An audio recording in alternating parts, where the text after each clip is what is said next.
Gretel, Yes? we have to talk.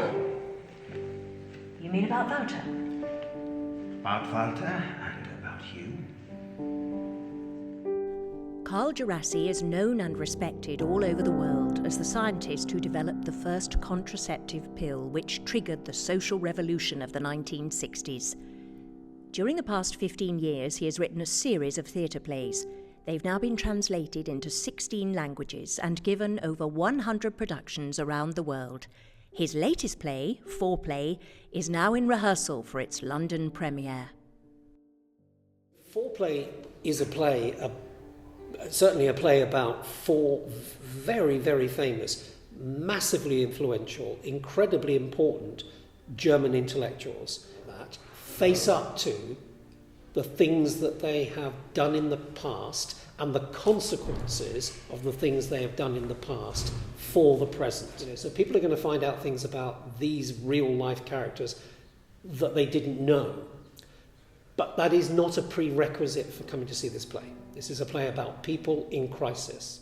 A grown-up woman addressing a grown-up man within 1 week by his first name is not informal. It wasn't then and it isn't now. So what would you call the motivation? Post-coital! Teddy! The entire story started with the most ambitious book I've ever written called 4 Jews on Parnassus, which were 4 biographical sketches about towering German and Austrian intellectuals of the last century. But these are people about whom hundreds of books and thousands of articles and hundreds of PhD theses have been done. What can I, a former chemist who's now a playwright, turning at age 75, contribute to that? That there was one common denominator to all these 4, and that was adultery.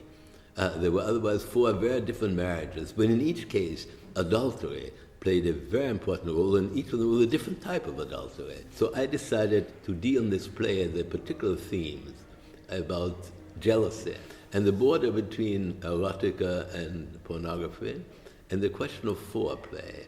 Foreplay in a double meaning, the sexual foreplay and foreplay, what that really means even in behavioral practices. And in this case, they are being jointly blackmailed by the one person I invented, a young student.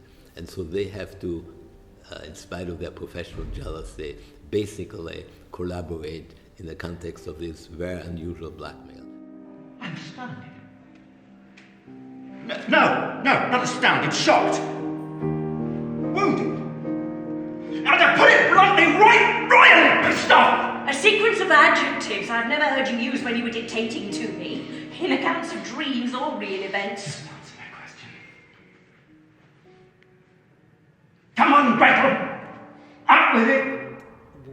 And one of the things that works best about the play is that this pressure cooker kind of analogy where they're all, as it were, locked in this chamber, which is a dinner party, a scene at a dinner party, from which, in a sense, metaphysically, metaphorically, they can't escape until they've gone through the fire and confronted themselves and confronted each other and come out the other end.